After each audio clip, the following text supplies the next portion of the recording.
Hey everyone, welcome to the Redux Report. Today, we're diving into the latest political showdown up north, where Canada's Conservative leader is doubling down on a fierier Canada First stance amid escalating trade tensions with the U.S. Let's break it down. Pierre Poilievre, leader of the federal Conservative Party, held a press conference in Vancouver this weekend, slamming President Trump's latest tariffs as unjustified and vowing Canada will never be the 51st state. Strong words, right? But this isn't just rhetoric. Poilievre laid out a multi-point plan to counter what he calls an economic attack. His strategy? Rally American workers and businesses that rely on Canadian trade, boost domestic production to replace U.S. imports, tear down inter-provincial trade barriers, and, of course, slash taxes. These tariffs are a wake-up call.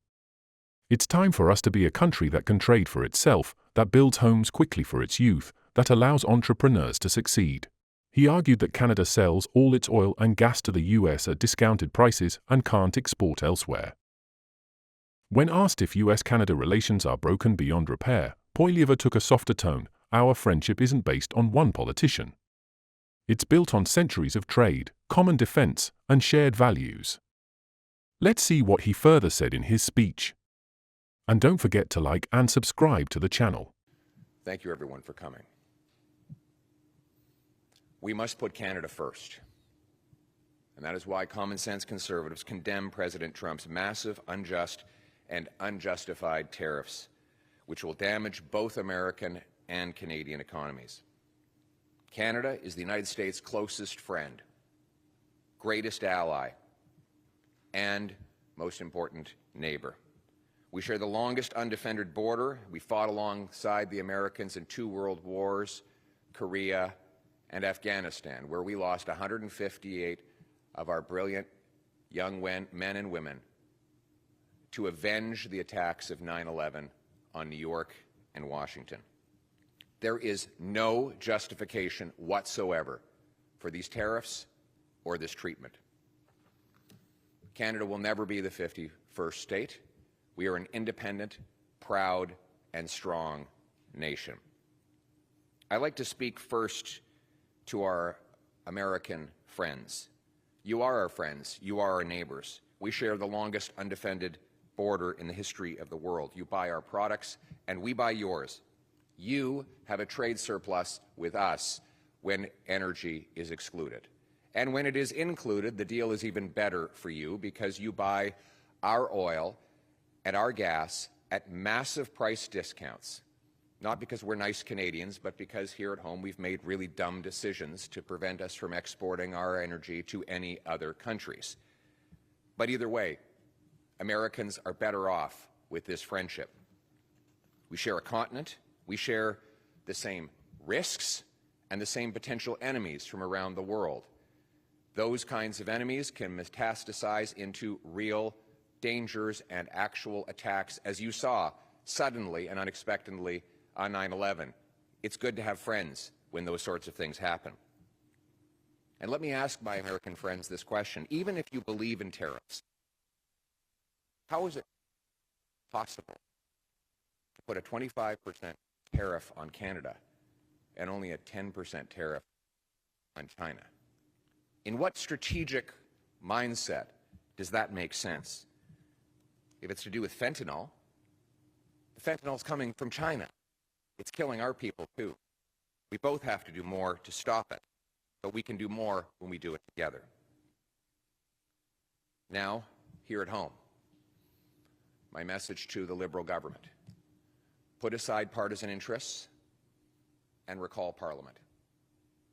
It is insane that in this great crisis, Parliament is shut down to deal with a crisis and a power struggle within the Liberal Party.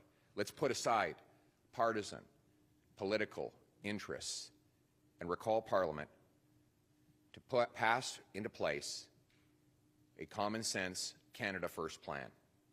And here's that plan. 1, we must retaliate dollar for dollar, carefully aiming those tariffs at maximizing the impact on American companies while minimizing the impact on Canadian. We must maximize the impact on American companies while minimizing the impact on Canadian consumers and businesses. That means targeting U.S. products that A, we can do without, B, we can buy elsewhere, or C, best of all, that we can make here at home. A best example of that would be steel and aluminum.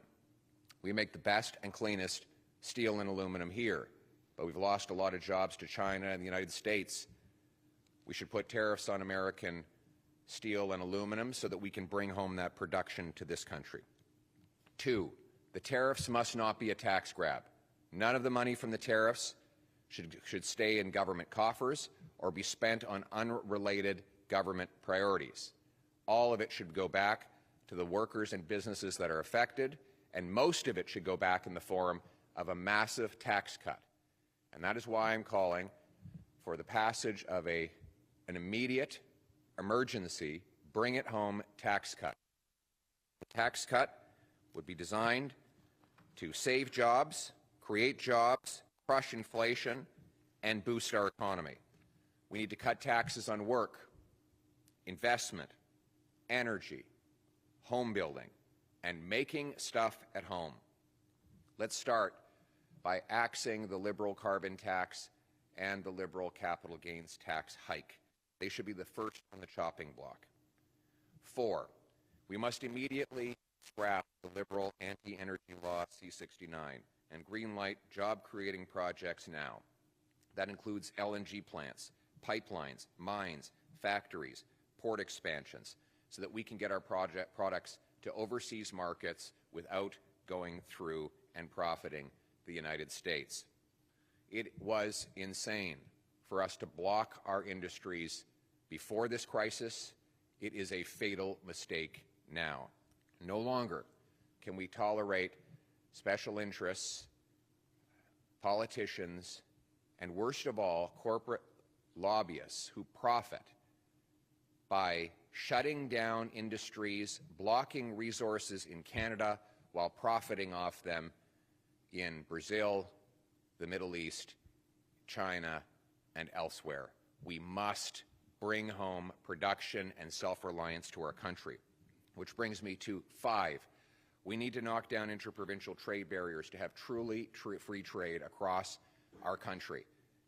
We are in this state because we sell twice as much to the Americans as we sell to ourselves. These inter-provincial barriers are destructive, they kill jobs, they drive up consumer prices, and they cost the average family $6,000 a year. Let's knock them down, and let's be a truly free trading economy ourselves.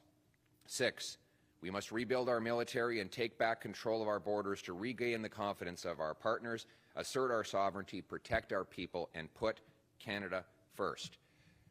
Let us be clear.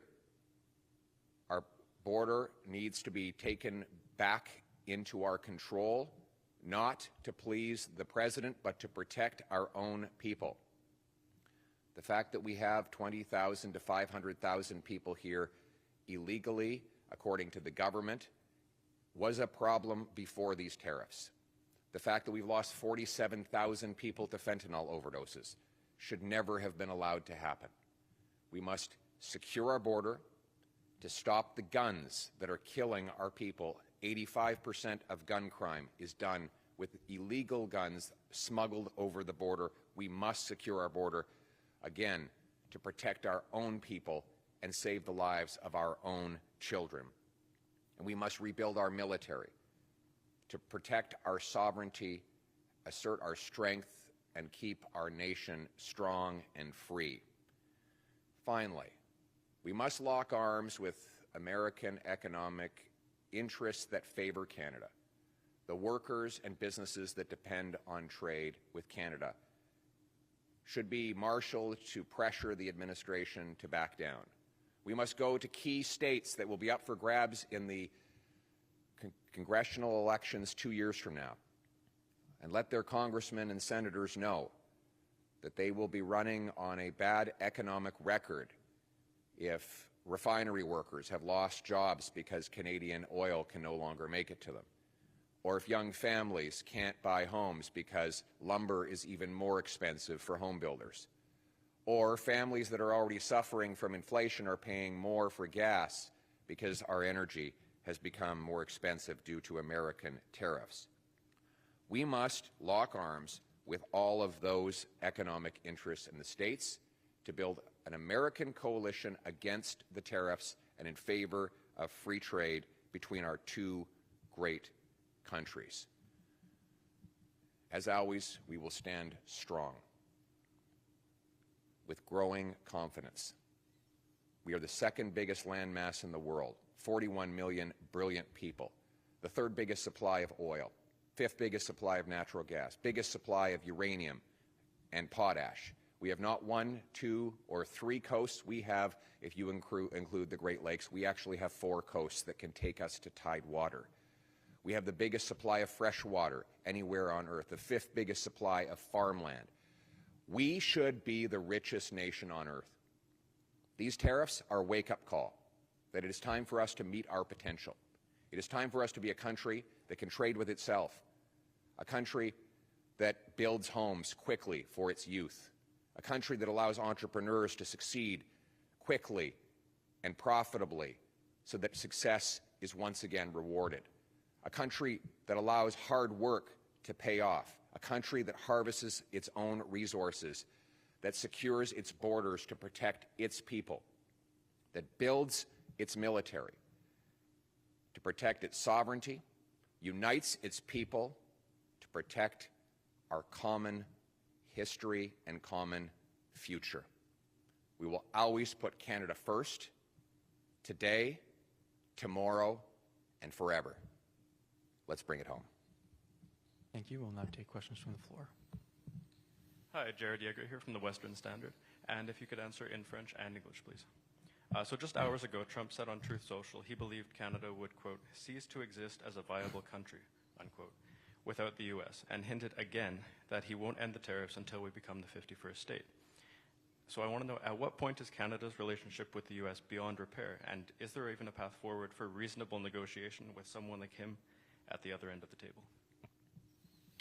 Our friendship with the Americans is not based on any one politician. It is based on our centuries-long history of trade, of friendship, of common defense, of fighting on the battlefield, arms locked together against common enemies. We will continue to build that friendship with the people of the United States. But let me be clear, we are an independent and we are a proud nation.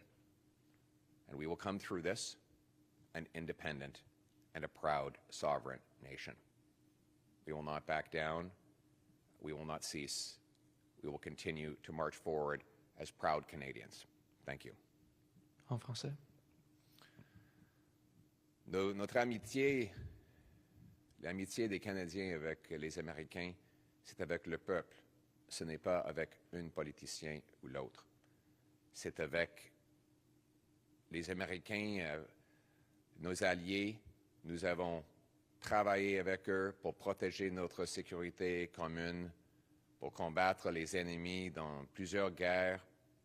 Nous avons eu les relations d'échange le plus prospères dans l'histoire du monde. Et il faut que nous continuions de bâtir des liens avec ces gens, ces citoyens sur le terrain. Ici au Canada, nous allons défendre notre souveraineté, nos frontières, notre histoire et notre futur. Nous serons forts et unis pour combattre ces tariffs et ces paroles injustifiées et injustifiables. Thank you. Next question.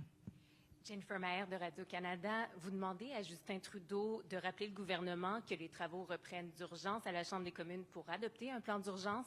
Est-ce que vous vous engagez à appuyer un plan d'urgence déposé par le gouvernement? Une réponse en français et en anglais, s'il vous plaît. Oui, évidemment, c'est impossible de m'engager à adopter un plan que je n'ai pas vu. Et la question, c'est vraiment pas M. Trudeau, parce que c'est lui et pas moi qui a fermé le Parlement. Donc, je trouve ça un peu bizarre de mettre la pression sur les conservateurs d'adopter un plan qui n'existe pas dans un Parlement qui est fermé par les libéraux. Nous nous engageons à adopter rapidement un plan Canada d'abord.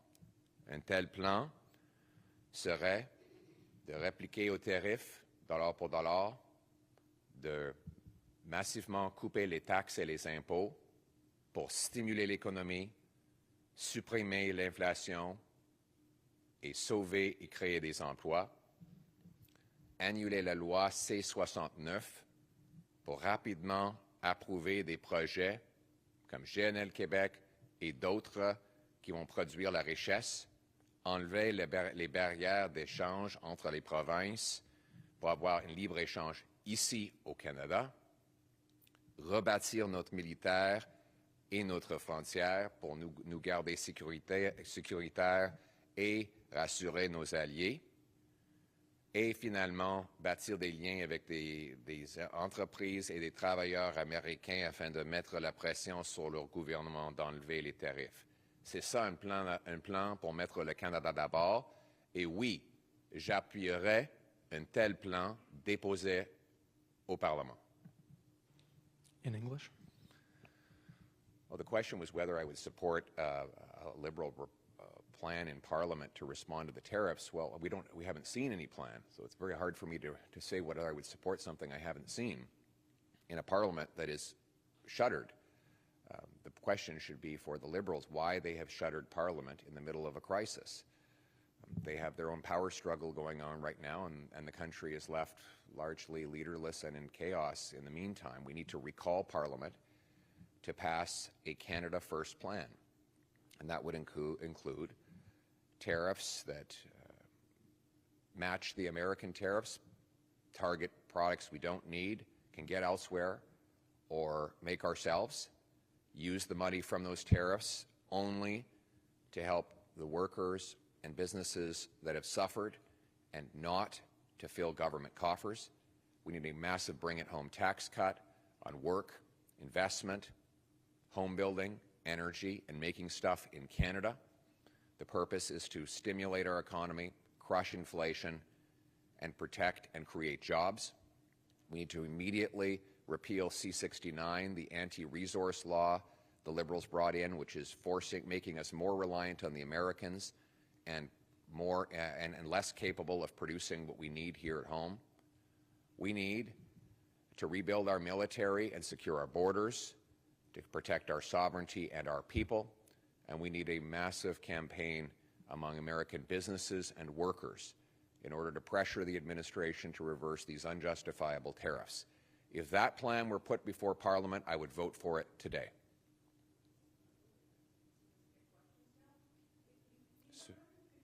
Sorry, who's next? Sorry. I'm being pushed out a lot. I guess he's allowed to ask questions now. You have talked about sometimes we like to hear from local media. Do you believe the government's promise of $155 billion in counter tariffs is enough? And what would you do differently to get the president to change course? And to clarify your last question, are you saying that you would step aside and not compete for the head of the country to allow us to get through this crisis? Or I'm unclear about your answer to the last question. Well, I find it a strange question. CBC is asking me to step aside in the next election. It's a very strange request. No, we're not going to suspend democracy. The Canadian people run this country, and they will choose the next Prime Minister. Thank you very much. Next question. Thank you. Next question. Thomas Hill from Bloomberg. You mentioned the economic jeopardy for American refinery workers in your remarks. Is Canada's negotiating position today still weakened without the prospect of restrictions or export taxes on its biggest export by far, energy and crude oil? Well, I think the reason that Justin Trudeau has refused to answer that question, and the reason why numerous Quebec leaders have surprisingly, to some might be surprised to learn, have come out against it, is because it's not clear how Western oil would actually make it to Quebec, given that the oil we transport from Western Canada to Quebec goes through the United States, goes down into the States through lines 5 and 9 and back up to Quebec. Of course, Eastern Canada has to import a lot of Eastern American oil because we don't have a transnational pipeline. Furthermore, we don't export any of our natural gas to any country other than the United States because the government here has blocked LNG export plants. So the question then becomes, where else would we export our oil and gas? And I think we're all starting to realize just how absolutely reckless it was for Mr. Carney, Ms. Freeland, Mr. Trudeau to block pipelines and other resource projects that would have made us less reliant on the United States. And so all of these suggestions of blocking Canadian energy exports have to be followed up with a question. Where else would you sell our resources? Yeah, right, but we have nowhere else to sell it. So that is the question that, these are the questions that have to be answered. So far, the Prime Minister has said that he does not want to divide the country by attacking one industry in one region against the other, and I actually commend him for those remarks, and I agree with him on that. This will be the final question. Alex Zoltan, True North. Question is, do you believe that tit-for-tat tariffs with the United States could lead to a trade war that Canada cannot win? Well, I believe we're already in a trade war, and I believe no one will win. I think both countries will lose. And that's my message to our American friends. Why? Why would you want both of our countries to lose a trade war when we have the most successful trading, security, and geographical relationship that any two countries have ever had in the history of the world? Why would you want us to lose, both of us? Because that's what's going to happen. This will make America poorer, weaker, and less safe. Will Canada lose? Of course. We're both going to lose. So let's stop losing on both sides of the border. Let's hammer out our differences and actually trade more. That would be a winning solution to all of this, and that is the message that I will bring as we put Canada first. If you want more deep dives into politics, policy, and the stories behind the headlines, hit that subscribe button. Your support helps us keep bringing you the facts without the fluff. Thanks for watching, stay curious, stay informed, and we'll see you next time on Redux Report.